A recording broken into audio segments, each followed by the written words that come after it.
भूतेर्महद्भिर्य इमा पुरो विभुः निर्मायशेते यदमूषु पूरुष भुङ्क्ते गुणान् षोडश षोडशात्मका सोऽलं कृषीष्ट भगवान् वचांसि मे।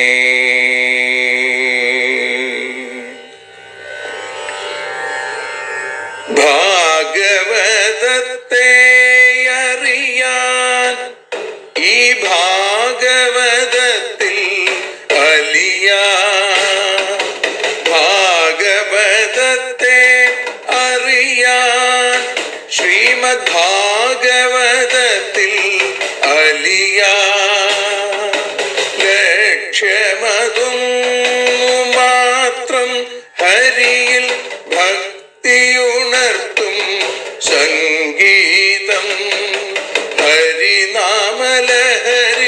സൗഭാഗ്യം.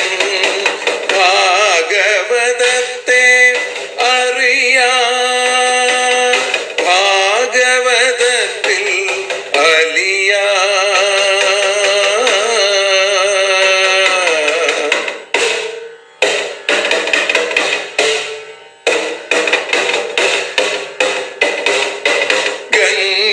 ഗംഗാപതിയുടെ പുത്രൻ സുന്ദര ഗണനായകനോ തുണ ചെയ്യൂ.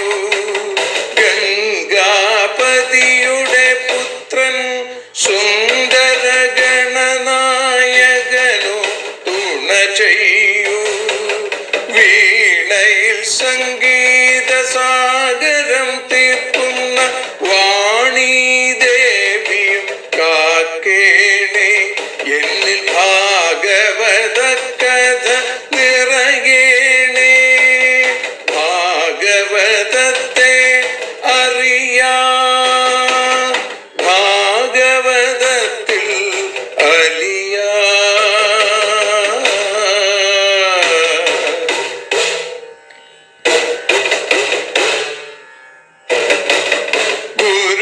ഗുരുവായൂരിൽ നിത്യം നിറയുക ഗുരുവായൂരിലെ ശ്രീകൃഷ്ണ.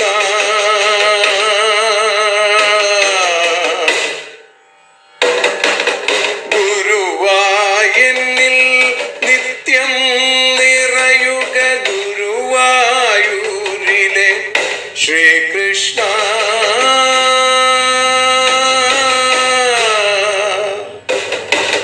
ഹരേ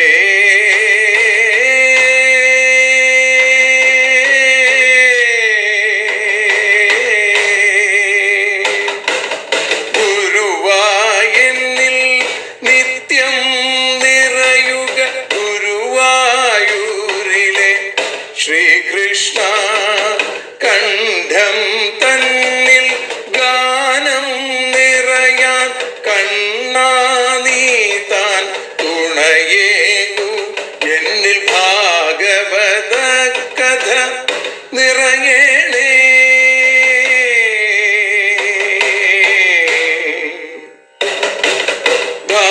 ഭാഗവതത്തെ അറിയാൻ ഭാഗവതത്തിൽ അലിയാൻ.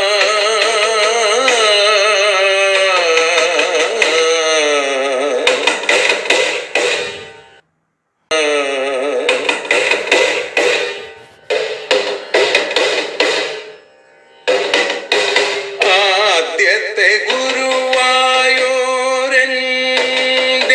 അച്ഛനുപാദ നമസ്കാരം. ആദ്യത്തെ ഗുരുവായൂരനുടെ അച്ഛനുപാദ നമസ്കാരം. അമ്മിഞ്ഞപ്പാൽ മധുരം നൽകിയ അമ്മേ നീ വരമേകേണേ. എന്നിൽ ഭാഗവത കഥ നിറയേണേ.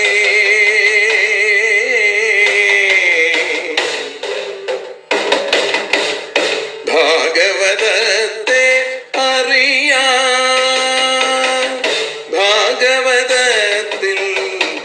അലിയാ.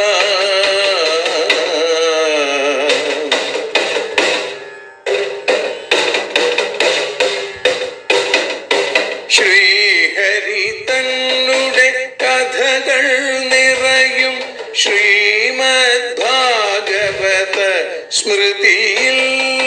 ശ്രീഹരി തന്നുടെ കഥകൾ നിറയും ശ്രീമദ് ഭാഗവത സ്മൃതിയിൽ. ശ്രീകൃഷ്ണാനിൻ കീർത്തനമലരുകൾ ശ്രീപാദത്തിൽ അർച്ചിക്കാം. എന്നിൽ ഭാഗവത കഥ നിറയേണേ.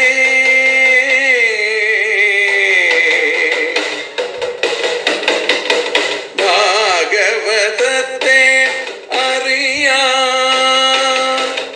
ഭാഗവതത്തിൽ അലിയാ. ലക്ഷ്യമതൊന്നു മാത്രം ഹരിയിൽ ലഹരിയുണർത്തും സംഗീതം. ഭക്തിയുണർത്തും സാഫല്യം. ഭക്തിയുണർത്തും സൗഭാഗ്യം. ഭാഗവതത്തെ അറിയാ,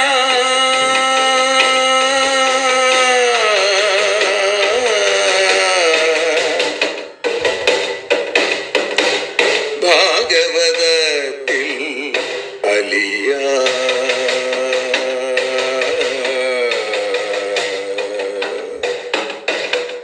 ഭാഗവതത്തിൽ അലിയാ.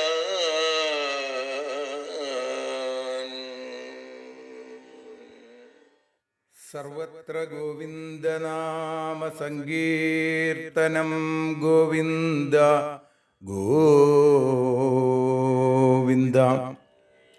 കരാരവിന്ദേന പദാരവിന്ദം മുഖാരവിന്ദേ വിനിവേശയന്തം. വടസ്യ പത്രസ്യ പുടേശയാനം ബാലം മുകുന്ദം മനസാ സ്മരാമി. പാദാരവിന്ദത്തെ കരത്തിലാക്കി മുഖാരവിന്ദത്തോടു ചേർത്തു വച്ചും ആലിന്നിലയിൽ മരുവുന്ന ബാലൻ മുകുന്ദനെ ഞാൻ മനസാ സ്മരിപ്പൂ.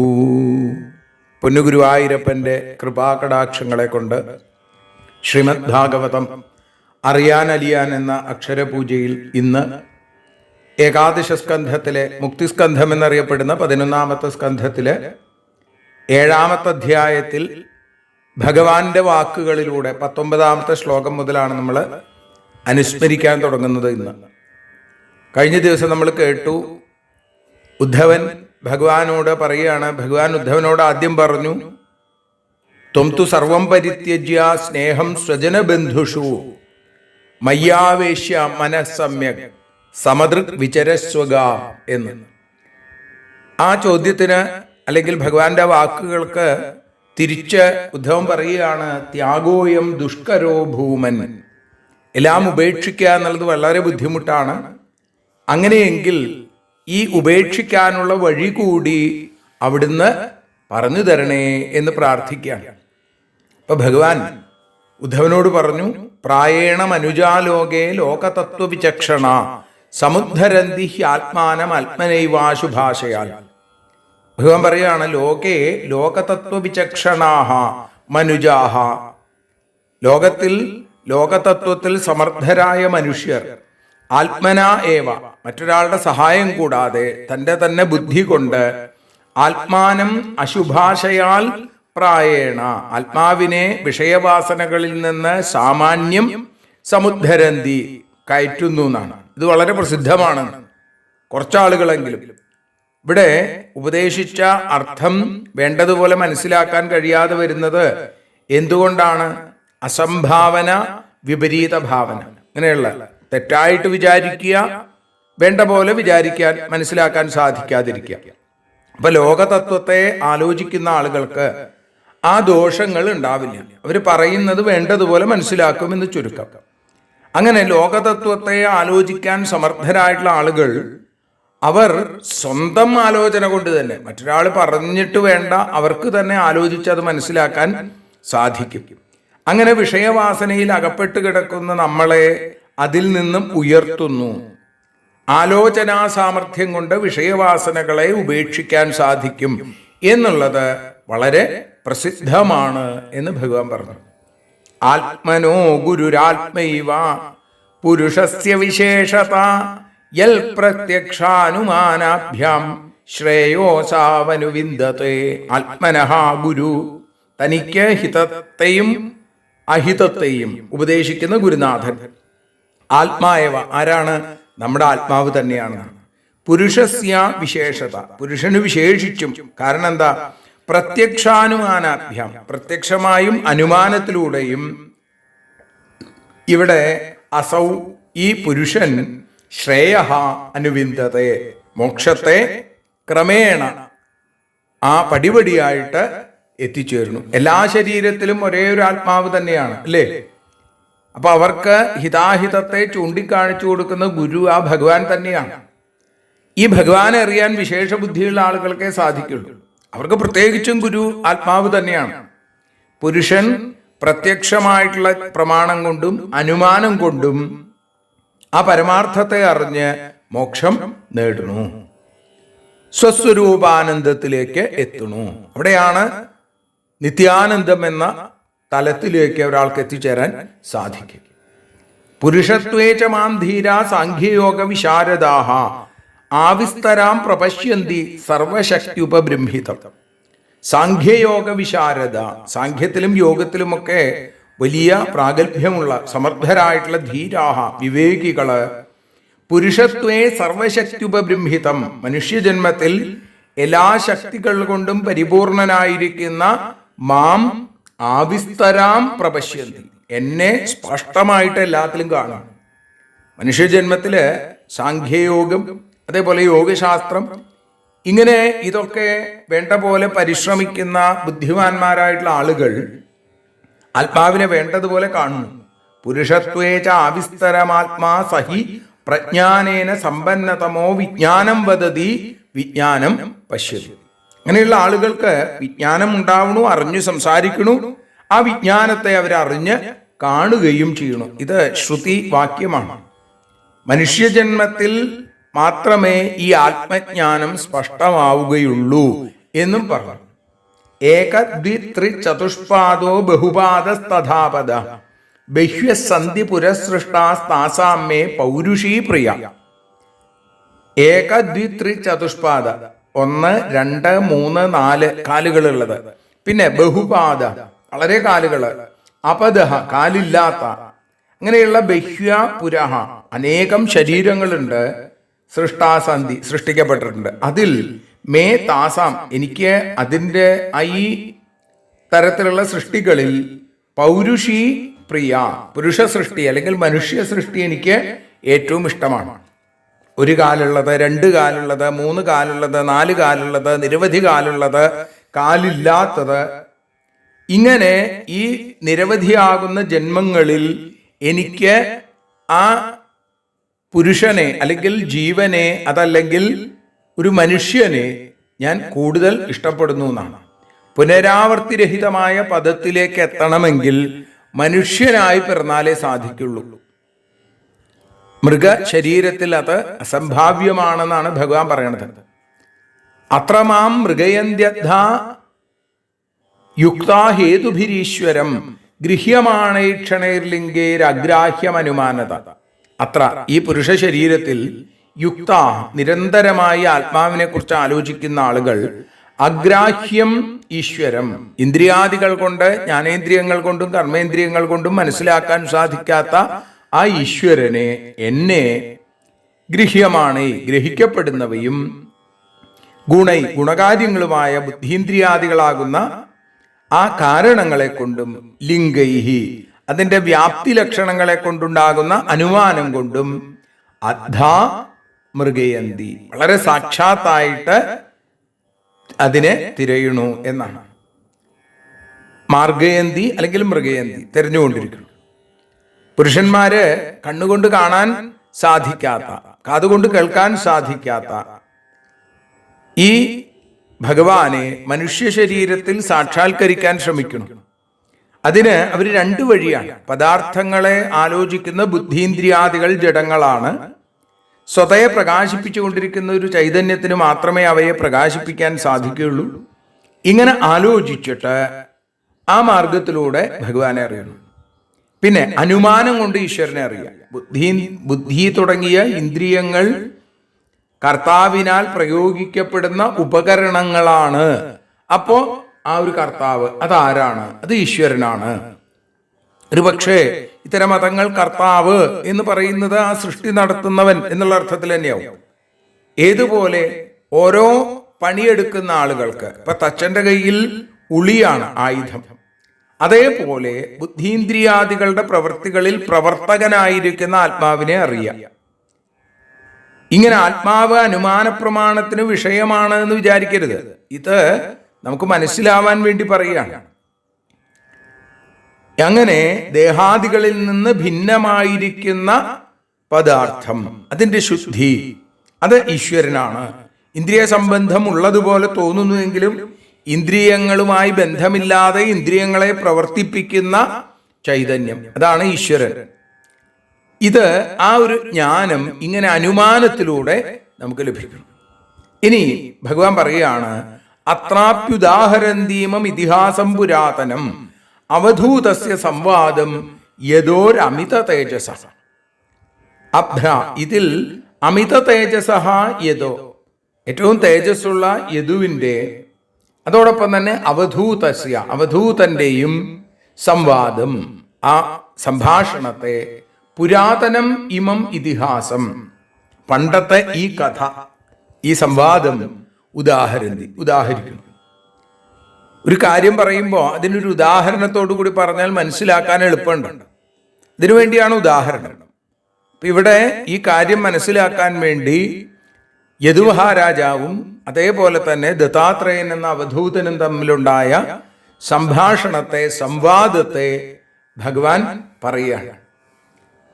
എന്നിട്ട് പറയുന്നു, അവധൂതം ദ്വിജം കശ്ചിത് ചരന്തം അകുതോ ഭയം കവിം നിരീക്ഷ്യ തരുണം യദു പപ്രച്ഛ ധർമ്മവിൽ. അവധൂതം അകുതോ ഭയം ചരന്തം. അവധൂതം എന്ന് പറഞ്ഞാൽ ശരീരബന്ധമില്ലാതെ നടക്കുന്ന ഒരു സഞ്ചാരി.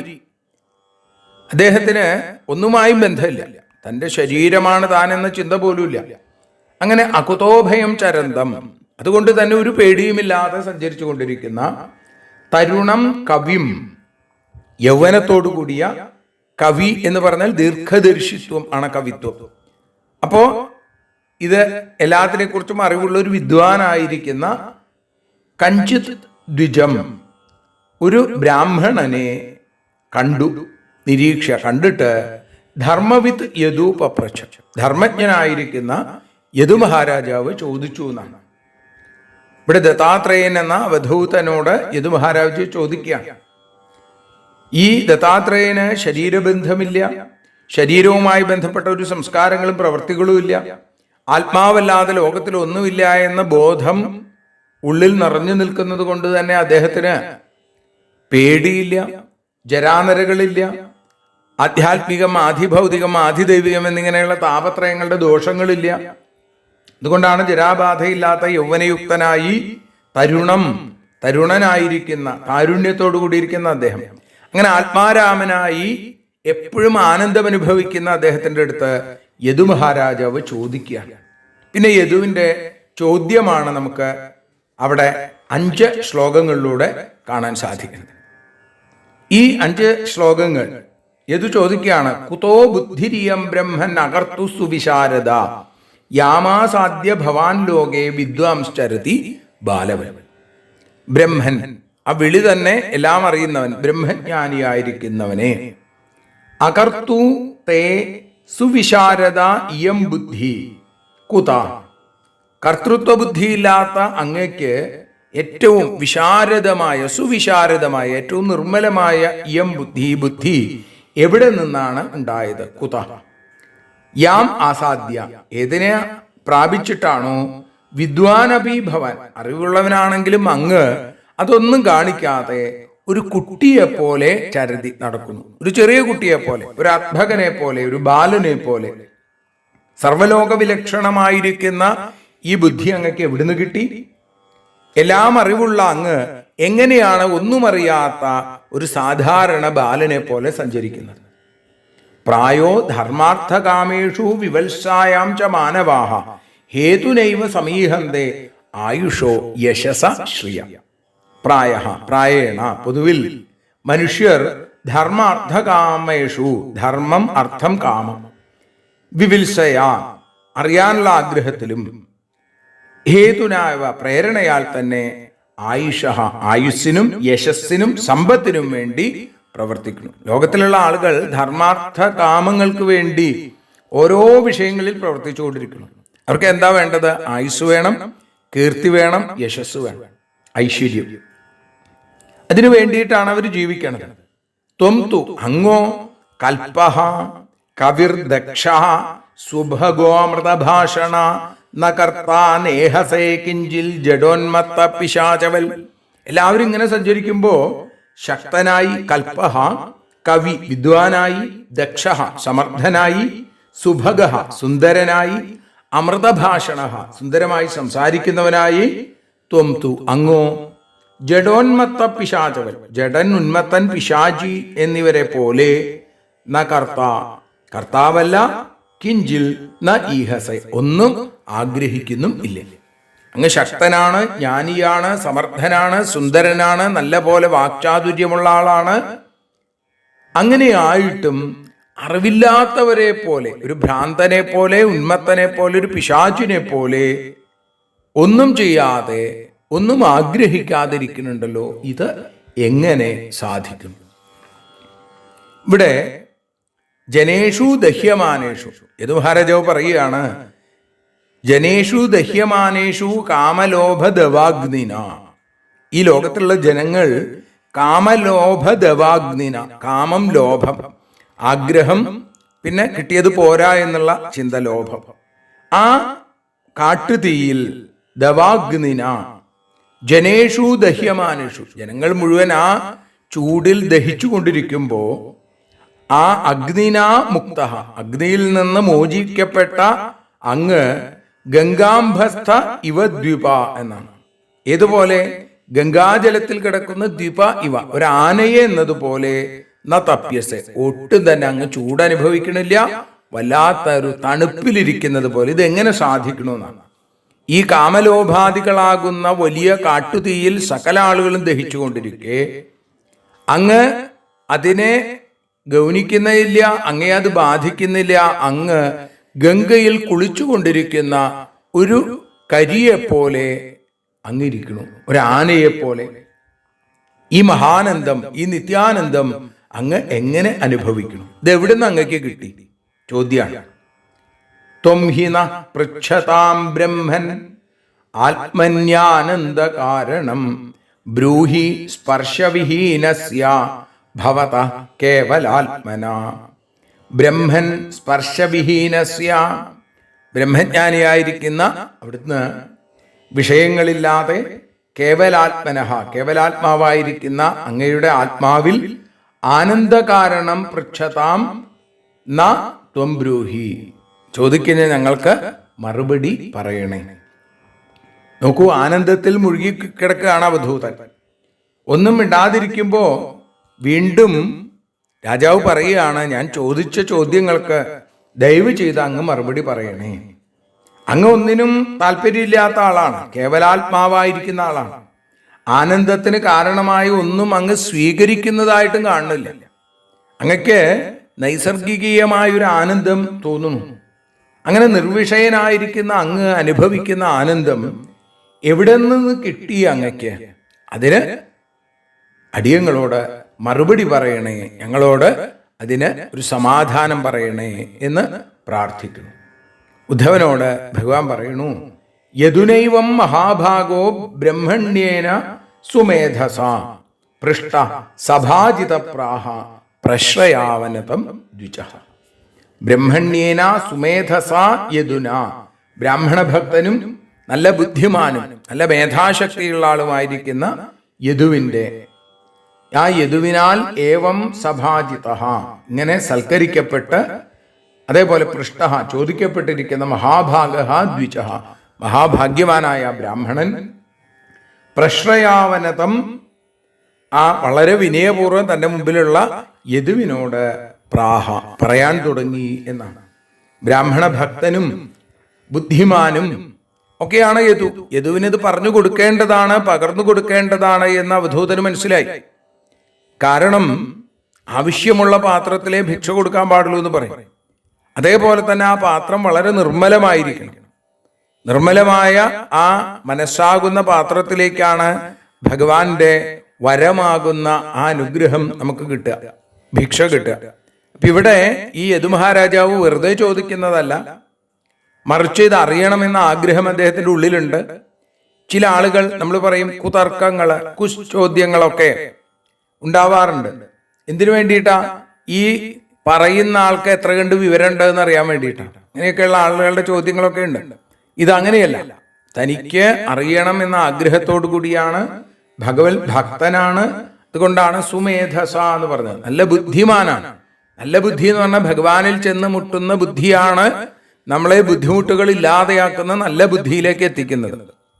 അപ്പൊ അതുകൊണ്ട് ഇവിടെ ആ മഹാ തേജസ്വിയായ അവധൂത ബ്രാഹ്മണൻ അദ്ദേഹം പ്രശ്രയാവനതം തൻ്റെ മുമ്പിൽ വിനയം കൊണ്ട് നമസ്കരിച്ച് നിൽക്കുന്ന ആ യദുമഹാരാജാവിനോട് ഇങ്ങനെ പറയാനായിട്ട് ആരംഭിച്ചു എന്നാണ്. ആ ബ്രാഹ്മണന്റെ ആ ദത്താത്രേയൻ എന്ന അവധൂതന്റെ മറുപടിയാണ് ഇനി നമുക്ക് നാളെ 32ാമത്തെ ശ്ലോകം മുതൽ കേൾക്കാനുള്ളത്. അതിൽ തന്നെ 24 ഗുരുക്കന്മാരെ കുറിച്ച് പറയും. പൃഥ്വി, വായു, ആകാശ, ആപ, അഗ്നിശ്ചന്ദ്രമ, രവി, കപോത, അജഗര, സിന്ധു, പതംഗോ, മധുഗജ, മധുഹ, ഹരിണോ, മീന, പിംഗള, കുരരോർഭക, കുമാരി, ശരകൾ, സർപ്പ, ഊർണനാഭി, സുപേശകൃ എന്നാണ്. അതിൽ ആ ഭൂമി, വായു, ആകാശം, ജലം, അഗ്നി, ചന്ദ്രൻ, സൂര്യൻ, കപോതപക്ഷി ഇങ്ങനെയുള്ള 8 ഗുരുനാഥന്മാരെ കുറിച്ചാണ് 7ാമത്തെ അധ്യായത്തിൽ നമുക്ക് കേൾക്കാൻ സാധിക്കുക. അത് കഴിഞ്ഞ് 8ാമത്തെ അധ്യായത്തിലേക്ക് എത്തുമ്പോഴോ അതിനുശേഷം അജഗരം, സമുദ്രം, പാറ്റ, വണ്ട്, ആന, തേനെടുക്കുന്ന ആള്, മാൻ, മത്സ്യം, പിങ്കള, അങ്ങനെ 9 പേര് ഗുരുനാഥന്മാര്. 9ാമത്തെ അധ്യായത്തിലേക്ക് എത്തുമ്പോഴോ പിന്നീടുള്ള ബാക്കിയുള്ള ആളുകള് കുരരപക്ഷി, അതേപോലെ ഒരു അർഭകൻ ബാലൻ, കുമാരി, ശരകൃത്ത്, സർപ്പ, ഊർണനാഭി, സുപേശകൃ 7 പേര്. 3 അധ്യായങ്ങളിലൂടെയാണ് ഈ അവധൂതന്റെ സംവാദം 24 ഗുരുക്കന്മാരെ കുറിച്ച് പറയണത്. ആദ്യത്തേതിൽ 8, രണ്ടാമത്തേതിൽ 9, മൂന്നാമത്തേതിൽ 7. ആ രംഗങ്ങളൊക്കെയാണ് നമുക്ക് നാളെ അനുസ്മരിക്കാനുള്ളത്. ഇപ്പോ ഭഗവത് പാദങ്ങളിൽ സമർപ്പിക്കണു. എല്ലാവരെയും പൊന്നുഗുരുവായൂരപ്പൻ അനുഗ്രഹിക്കട്ടെ എന്ന പ്രാർത്ഥനയോടുകൂടി സർവേ ഭവന്തു സുഖിന, സർവേ സന്തു നിരാമയ, സർവേ ഭദ്രാണി പശ്യന്തു, മാ കശ്ചിൽ ദുഃഖഭാഗ് ഭവേൽ എന്ന പ്രാർത്ഥനയോടുകൂടി ഭഗവത് പാദങ്ങളിൽ സമർപ്പിക്കുന്നു. ഹരേ നമഃ.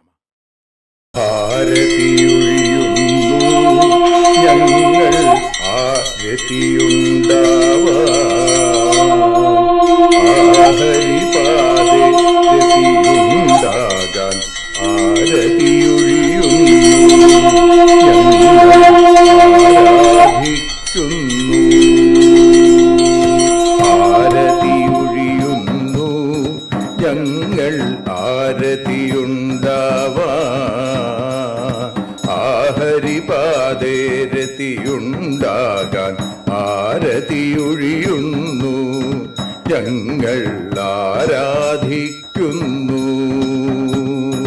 ശ്രീമദ് ഭാഗവതം പുണ്യം പാവനമാം ഗ്രന്ഥം, ശ്രീശുകമാമുനി പാടിയ ഗീതം നൽകുന്നു മുക്തി, സതതം നൽകിയിടും ഭക്തി.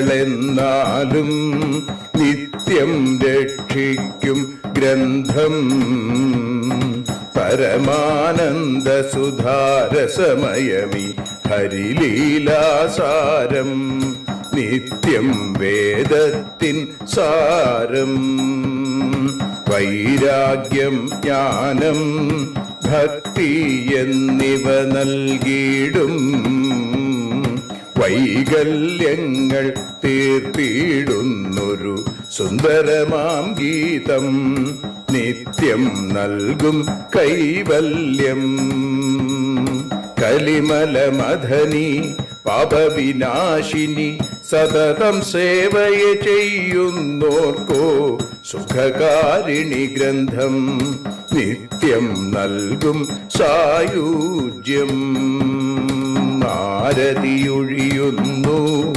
ഞങ്ങൾ ആരതിയുണ്ടാവാൻ ആരതിയൊഴിയുന്നു ഞങ്ങൾ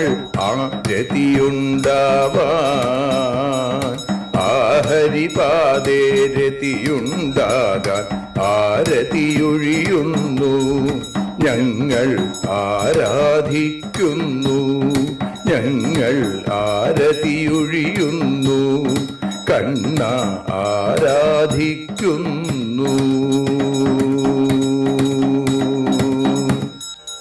രാധാരമണ മുകുന്ദ മുരാരെ ശരണം മേ തവ ചരണയുഗം പവനപുരേശ രാധാ കൃഷ്ണ ശരണം മേ തവ ചരണയുഗം മീനായി മണ്ണിൽ പിറന്നൊരു ദേവ ശരണം മേ തവ ചരണയുഗം കച്ഛപരൂപമെടുത്തൊരു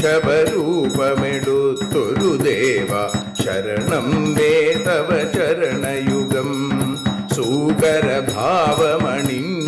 ദേവ ശരണം മേ തവ ചരണയുഗം നരഹരി രൂപമെടുത്തൊരു നാഥ ശരണം മേ തവ ചരണയുഗം വാമനനായി വിളങ്ങിയ ദേവ ശരണം മേ തവ ചരണയുഗം ഭാർഗവരാമനതായൊരു ദേവ ശരണം മേ തവ ചരണയുഗം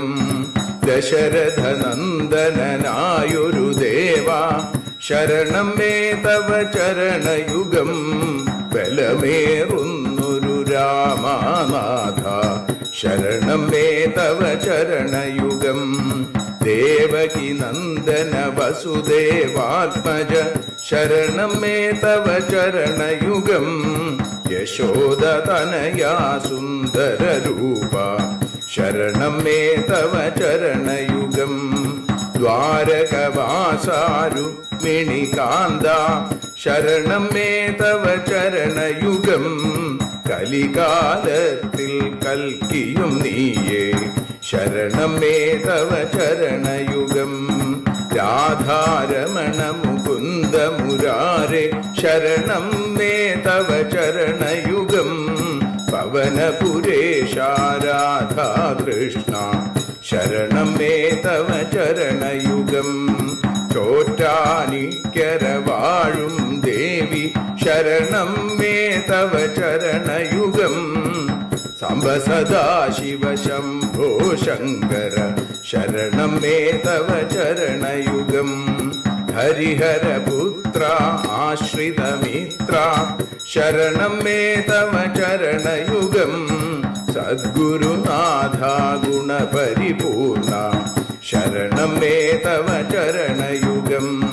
മൂഷികവാഹന മോദകഹസ്ത ശരണം മേ തവ ചരണയുഗം ഭക്തജനപ്രിയ ഭാഗവത പ്രിയ ശരണം മേ തവ ചരണയുഗം രാധാരമണ മുകുന്ദ മുരാരെ ശരണം മേ തവ ചരണയുഗം ഗുരുപവനപുരേശ രാധാകൃഷ്ണ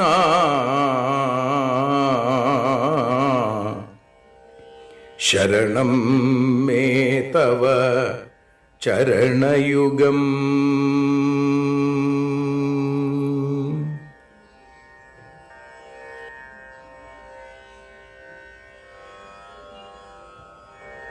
യദക്ഷരപദഭ്രഷ്ടം മാത്രാഹീനം തു യദ്ഭവേൽ തത്സർവം ക്ഷമ്യതാം ദേവ നാരായണ നമോസ്തുതേ. വിസർഗബിന്ദുമാത്രാണി പദപാദാക്ഷരാണി ച ന്യൂനാനി ചാതിരിക്താനി ക്ഷമസ്വ പുരുഷോത്തമ. മന്ത്രഹീനം ക്രിയാഹീനം ഭക്തിഹീനം ജനാർദ്ദന യൽപൂജിതം മയാ ദേവ പരിപൂർണം തദസ്തു തേ. കായേന വാചാ മനസേന്ദ്രിയേർവാ ബുദ്ധ്യാത്മനാ വാ പ്രകൃതേ സ്വഭാവാൽ കരോമി യദ്യൽ സകലം പരസ്മൈ നാരായണായേതി സമർപ്പയാമി. സ്വസ്തി പ്രജാഭ്യഃ പരിപാലയന്താം ന്യായേന മാർഗേണ മഹീം മഹീഷാ. ഗോബ്രാഹ്മണേഭ്യഃ ശുഭമസ്തു നിത്യം. ലോകാഃ സമസ്താഃ സുഖിനോ ഭവന്തു. ലോകാഃ സമസ്താഃ സുജനാ ഭവന്തു. ലോകാഃ സമസ്താഃ ത്വൽഭക്തിരതാ ഭവന്തു. സർവേ ഭവന്തു സുഖിനഃ സർവേ സന്തു നിരാമയാം. സർവേ ഭദ്രാണി പശ്യന്തു മാ കശ്ചിൽ ദുഃഖഭാഗ് ഭവേൽ. അസതോ മാ സദ്ഗമയ തമസോ മാ ജ്യോതിർഗമയ മൃത്യോർമാ അമൃതം ഗമയ. ഓം ശാന്തി ശാന്തി ശാന്തി. ഹരി ഓം.